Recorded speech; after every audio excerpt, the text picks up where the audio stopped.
Well, your San Antonio Spurs, yeah, they lost their season opening game versus Dallas. Let's talk about it.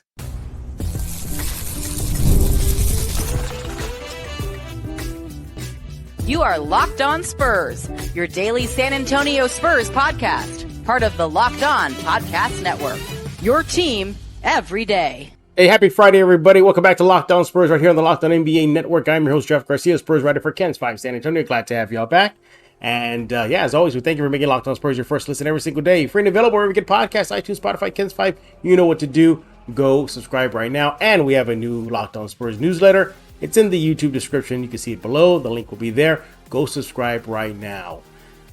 Oh, well, your Spurs. I mean, first of all, did you really think they were going to beat Dallas, the defending West champs? All right. Yeah, that probably was not on the bingo card. But, we're going to discuss what happened in Dallas last night. Yeah, your Spurs. They dropped one on the road to Dallas, 120-109.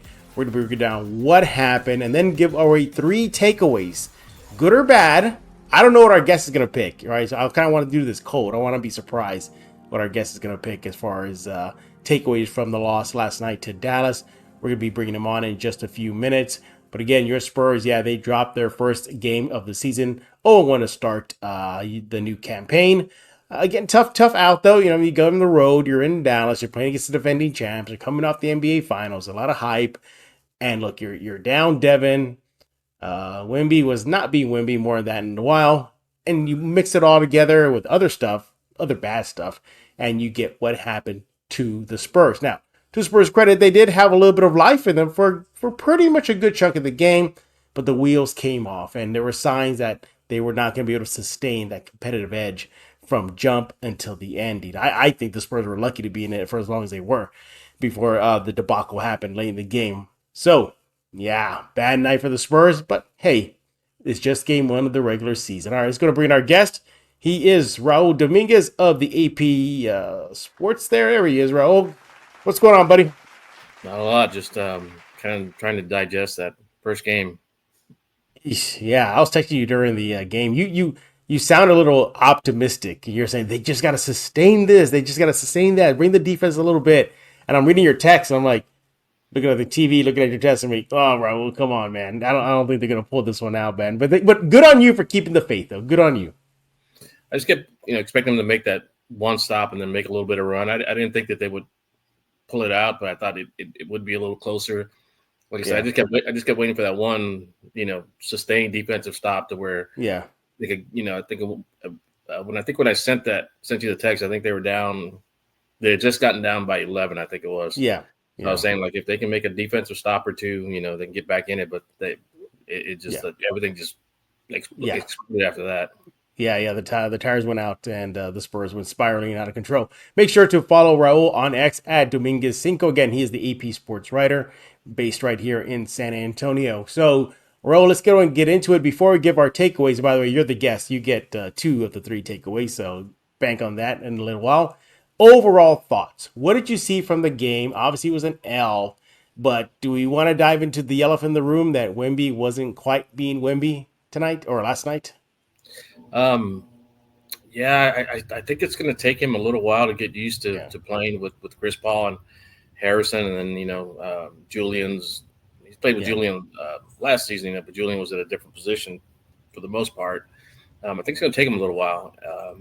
The other thing you have to factor in is they didn't get a lot of run during the preseason, and I know a lot of that had to do with Pop wanting to give him a little break after that long summer, intense summer, playing with the French national team for the Olympics. So I think it's going to take him a little while to get his rhythm. I don't think it's going to be like last season. I think once he gets rolling, I think it's going to be pretty quickly. He'll start doing well. It seemed like last year, if I remember correctly, it took him maybe a month and a half to really get rolling. Yeah. So I don't think it's going to be the case this year, but I think he's still trying to feel it out. I think Chris Paul's trying to feel him out, and they're trying to figure out how to play with Harrison Barnes as well. So I don't think it definitely won't be as well. I can't say definite, but shouldn't be as bad of a start as it was last season. But I think it's going to be a slow one. Yeah. I think it'll take time for these guys to get going. Chris Paul during the preseason did talk about chemistry, that he felt that this team still needs chemistry. Yeah, this could go back to the fact that the team did not play a lot together in the preseason. And you might have saw that last night versus Dallas. Very discombobulated, some lazy passes, turnovers. So you see him in transition. Sometimes you saw Chris Paul kind of like, what do I do? What do I do? And I'm just going to take it to the rim. Yeah, but overall, it looked like they were just out of sorts. As far as Wemby is concerned, he looked a little lethargic. He was taking kind of some head scratching shots. He wasn't really trying to dominate in the paint as I thought he would. Sure, they got Derek Lively, and they got some other bigs, Kleba, but he should be able to take them. But Lively really gets up for Wemby. You can see that he gets up for him, and he will play at him and go at him. And I saw what Dallas was doing. How many we saw Luca pickpocket Wemby, not once but a couple times during the game. We saw a lot of guys just swarm him and cleanly steal the ball from him. So if that's an indication of how teams are going to defend him, the Spurs need to adjust for that, and Wemby as well too. So they really, for me, it was a combination. It was just Wemby off, having an off game, the chemistry issues, and then you got to credit Dallas. They swarmed him, didn't they, Raul? Yeah, they did. I mean, it's Wemby loves being a ball handler, which Yeah, he's extraordinary with that. But yeah, he does expose the ball, and depending on how good the defender is, or where he's at, yeah, they can take the ball away. Like you always hear the stories or the advice for big men. Always keep the ball high. Never bring it yeah, down. Wemby kind of does the opposite. He'll dribble, try and do the yeah, crossovers, and he has it down low where someone could possibly steal it, and then he'll yeah. put it up. So, but with the right defenders, he does provide them Yeah. with the opportunity to steal the ball. I was texting you during the game as mentioned, and one thing I told you was, hey, this team is kind of lucky to be in it at halftime, and they were. Now the Spurs were shooting at about 45% at halftime, while Dallas was about 35%. Yet the Spurs were only up a bucket. I think it was like 49-47 at half. So Dallas was off their three shot. The Spurs were connected on their three shot. Harrison Barnes, by the way, great debut for the Spurs.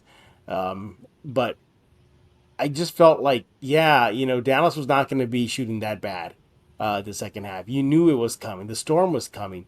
And what got me was the Spurs should have capitalized on that. There were chances the Spurs could have taken a bigger jump on Dallas, and they did. They had a good lead in the first half, but they could have built on that, and I didn't see that. I saw turnovers in that first half from Wemby. That could be attributed to the chemistry issues as well. You're not familiar with one another, but that's what got me. It was like, okay, you had a chance to put Dallas on the ropes at halftime. Really have to force them to claw out of a deficit, and they didn't do that, Raul. Mhm. Yeah, I mean, one thing they had talked about was about how they didn't want to be stagnant offensively. How they wanted to Yeah, do a lot more cuts. Not sort of wait for the ball, just run around and create some open looks. Didn't seem like they did that quite as much as I know that they wanted to. I know Sandro had talked about it during one of the post games during the preseason about how that was an emphasis for the whole team. During the summer workouts, we yeah, gotta be active, we gotta cut. Didn't seem like that was they were able to do that in this game. yeah. Um, so they definitely need to be more active. To get those Mhm. easier shots and to help the offense a lot. What's the one word we heard throughout the preseason from Pop? Physicality. This team was not physical, he would say in the preseason. We need to up our physicality. And again, the Spurs didn't bring that physicality for a good chunk of the game. At halftime, again, the Spurs were lucky to be up, but you heard Pop during the broadcast say, "Yeah, Dallas is being physical with us, and they're not responding." I hope this is not a pattern here, Raul. Because if this team, I got to use the S word, soft, they got to fix that quick because they can't get pushed around. And you saw Dallas really try to play bully ball with San Antonio. And when I talk to you about Game Time, go to gametime.co right now. Game Time has a new feature called Game Time Picks. Makes getting tickets easier for your favorite live events that much better. Game Time filters out the fluff, so you only get incredible deals on great seats. You don't have to waste time searching through thousands and thousands of tickets. Hey, Game Time has it all. They have the super deal. They got seats view before you buy. They got curated deals to make it easier to find the best price on great seats, the lowest price guarantee, event cancellation protection, job loss protection. You will be pleasantly surprised with this app. Go get it right now. Game Time Picks, again, that's a curation that makes it easier to save more on sports, concerts, comedy, theater. Hey, they have the lowest price guarantee, or Game Time will credit you 110% of the difference. Game Time ticket coverage, your purchase is covered with the most flexible customer service policy in the ticketing industry. Take the guesswork out of buying tickets with Game Time. Download the Game Time app, create an account, use code LOCKEDONNBA for $20 off your first purchase. Terms apply. Create an account, redeem code LOCKEDONNBA for $20 off. Download Game Time today. What time is it? It is game time.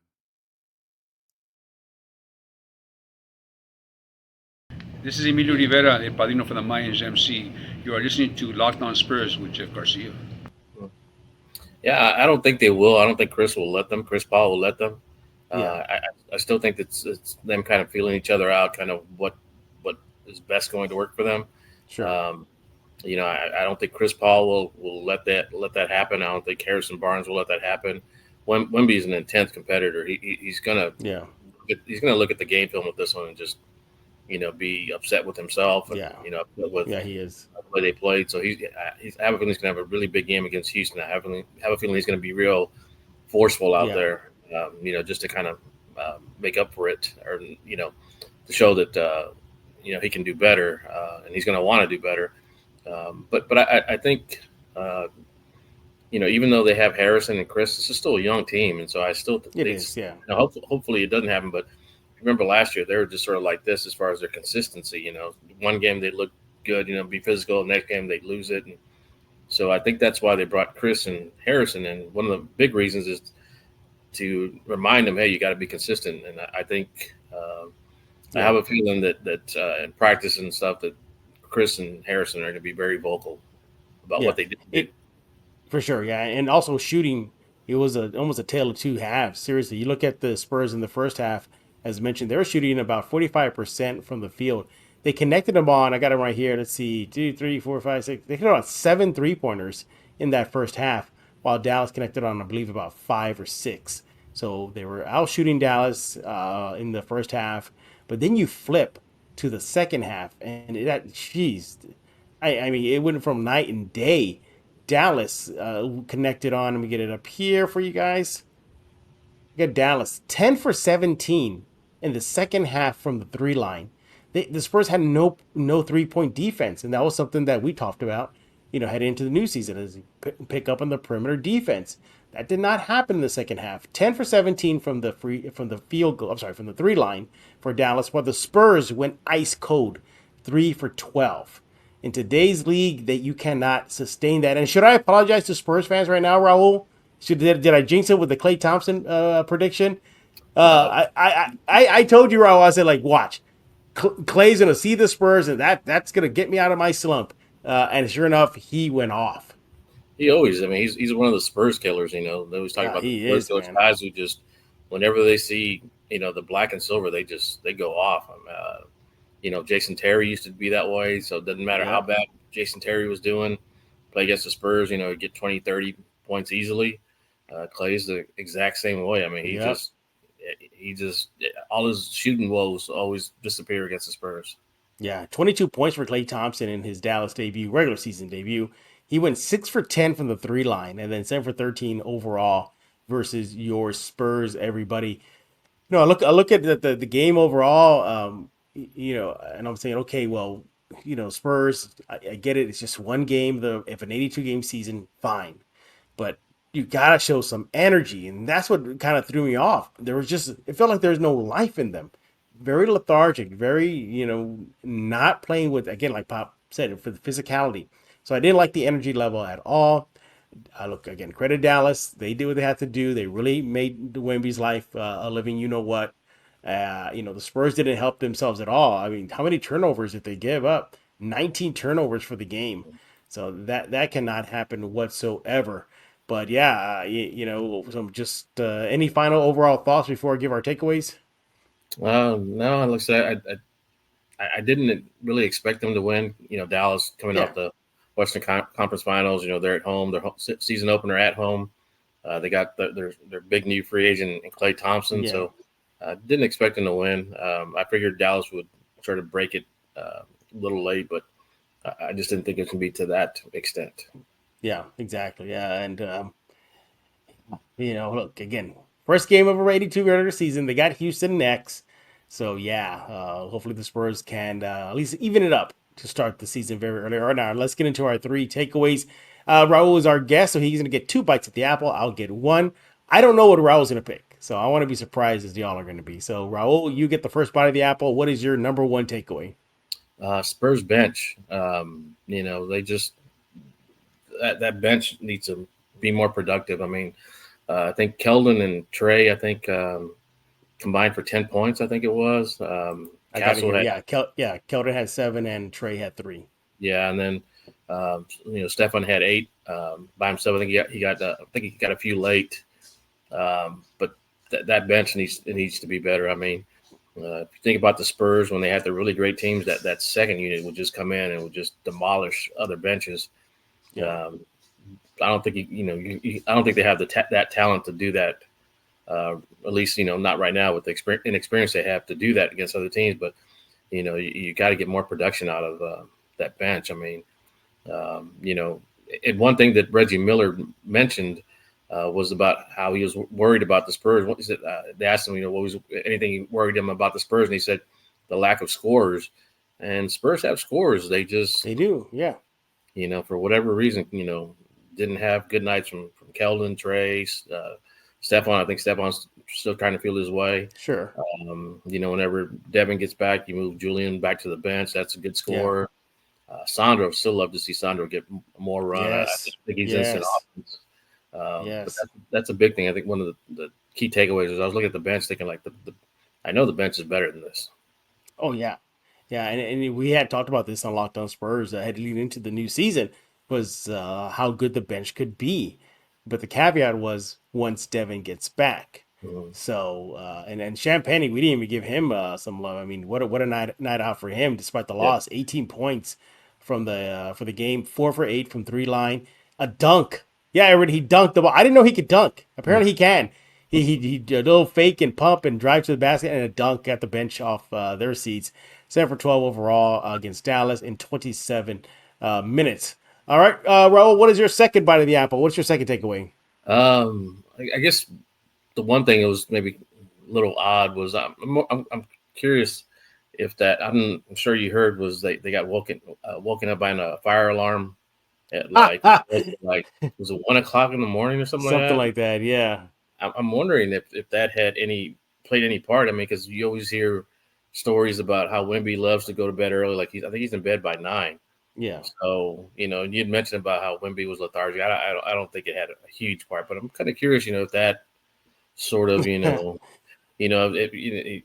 Jeremy was wide awake, when he got, he got, they woke him up and then he looked like he was wide awake after that. So you wonder how long it took him to go back to sleep. So yeah, just curious, how, if that played any sort of part in this, just sort of the sluggish start that they had. Or sluggish finish they had, actually. Yeah, they did. Wemby, 28 minutes, 17 points, but 5 for 18 from the field, 1 for 8 from the 3 line. Made all his free throws, 6 for 6. But again, it wasn't that dominant performance. How bad was it? He was a negative 20 in the plus-minus column. So not really effective on the court for the Spurs. I think all the starters had negative. Pretty bad. The highest positive was Blake Wesley with the plus 13, but that was pretty much in garbage time already. But nevertheless, a lot of the big guns for the Spurs did not have a good game. Outside of Barnes. Now Barnes again had a very great debut for the Spurs, and Sohan, he finished with 18 points, 6 for 11 from the field. But just overall, they just couldn't do it. Now, my takeaway is we see the need for Devin Vassell.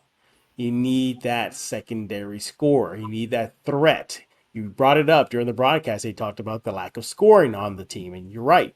Maybe they have not looked at the Spurs roster completely, but Devin Vassell can be that guy when he's back. I think you really saw his absence versus Dallas. He's at least close to a 20-point scorer a night kind of guy. He's a great two-way player. Can get to the rim, three-way score. You needed that kind of punch for the team, at least to keep things interesting. Spurs got bombed. I mean, at one point it was a 20-point deficit. So, but you have Devin around, that's a legit threat. And as you mentioned, you move Champagne off to the bench, that boosts the bench firepower. So my takeaway was you really felt the absence of Devin Vassell versus Dallas last night in the loss to the Mavericks. Now, if I could do an honorable mention takeaway, would be how many freaking second chance opportunities did the Spurs give up? Hey, I want to talk to you about FanDuel. You want to go to FanDuel.com right now. Hey, NFL fans, you can start the season with a big return on FanDuel, America's #1 sportsbook. So much when you get a hunch in the middle of a game, you can check out the latest stats, view live play-by-play, so much more on the same page where you place your bets. You just got to go to FanDuel.com right now. Speaking of FanDuel.com, look, the NBA season is also around the corner. Spurs fans, time to have some fun with your silver and black on the court. The app is very easy to get, very easy to use, user-friendly, very intuitive. Make your picks, 1, 2, 3. Bet on parlays, bet on win spreads, totals. I mean, seriously, you can have so much fun with sports this sports season with FanDuel. Again, America's #1 sports book. You just got to get started with $200 in bonus bets, guaranteed. Yeah, you'll get started with that. And when you place your first $5 bet, you'll get started with $200 in bonus bets guaranteed. Another reason why you got to go to FanDuel when you place your first $5 bet. That's FanDuel.com. Go to FanDuel.com right now, America's #1 sportsbook. This is Zach Aguilar, the voice of Tanjiro Kamado, and you're listening to Locked On Spurs with Jeff Garcia. How many? It was just ridiculous. We talked about the turnovers, so that's 19 turnovers for the Spurs, so those are easy buckets for Dallas. All right, now, how many offensive rebounds did Dallas get? I think they had 17. 17. Yeah. 17 offensive rebounds the Spurs gave up. So you can't have that, Raul, can you? No, and it's I think that's one of the things that sort of plagued them last season as well. Especially when they went with the smaller lineups. Victor can only do so much. So that's another. You mentioned as far as Devin, that's another thing. Devin is great at crashing the boards and getting offensive, defensive rebounds. So I think that and he values the ball a lot too. He very rarely turns the ball over. Yeah. So. They definitely miss him, and the way he plays off of Victor, and I think whenever he gets on the court, I think Chris Paul is going to love having him as an option. Yeah, exactly. So that was just making me want to pull my hair out. It's like you see your second chance rebounds, you see the turnovers, you see the steals. I'm like, geez, how many steals did Dallas have? Well, Spurs had 6 steals, Dallas had 9. So. And then you look at the turnovers; they had minimal turnovers. I think they only had under 10. They had 9 turnovers. Well, the Spurs 19 turnovers, Raul. Yeah, and I was just looking at the box score. The second chance points, Mavericks had 24, Spurs had 10. So, jeez, there you have it.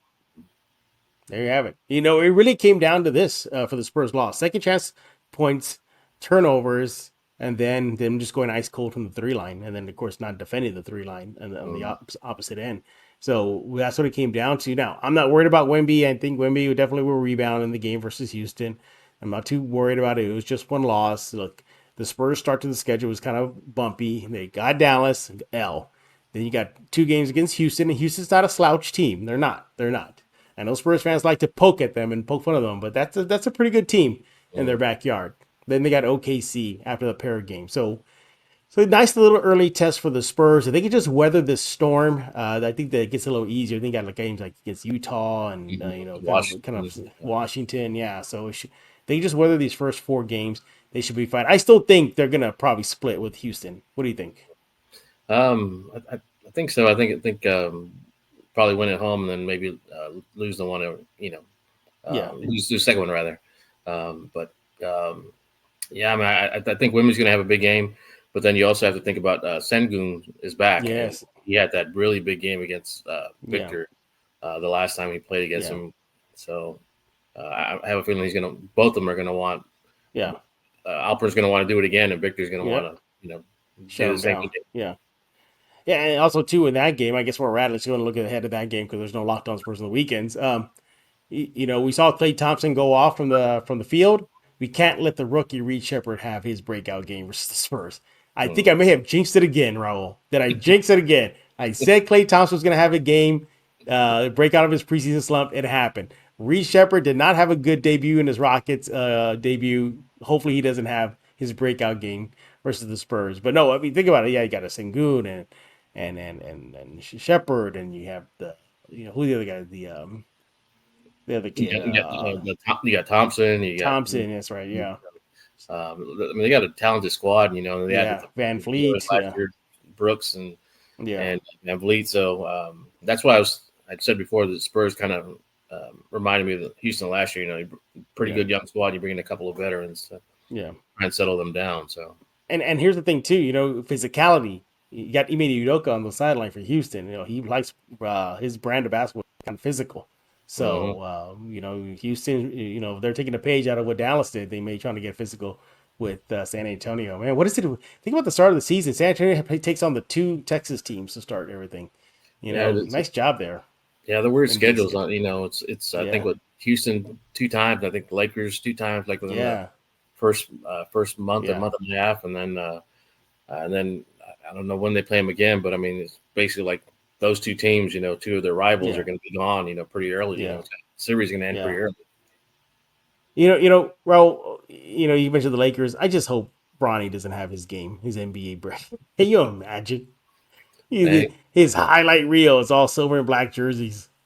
I don't know. It seemed like good Lord. Seemed like a player once they have like a really good game against the Spurs, and it just continues from that's how they become Spurs killers. So hopefully Reed and Bronny don't long list of Spurs killers. Exactly. But nevertheless, your Spurs dropped 0-1 to start the season, losing to Dallas 120-109. Credit the Spurs. They were hanging in there tough until about 3 quarters and a half-ish before the wheels came over. It really was the 4th quarter that just was a debacle there. Dallas got hot from 3. Wemby wasn't being Wemby, and that's all she wrote. I mean, at least if you at least had peak Wemby out there, what we saw last season, you have maybe that it's not as bad. Maybe we're talking about like a close game, and we're giving flowers to Wemby for keeping him in it. But as last night proved, they're missing the secondary scorer. Could be Devin. We'll see if that changes once he gets back. But again, your Spurs lost to Dallas. But Dallas, don't worry, we still got 5 titles to your 1. So take that, Mavericks fans. All right, Raul, you are busy with the AP Sports. What's cooking in your world? Just waiting for the Spurs season to start. So as far as coming home to start. So it's going to be a fun season. AP's got a lot of great stuff as far as our NBA coverage. So check out AP Sports.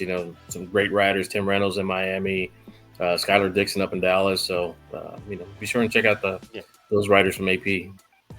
By the way, we got a tweet reaction from last night's loss to the Spurs. This is from David Anthony Monroe, who writes on his I guess, X profile, UTSA alum.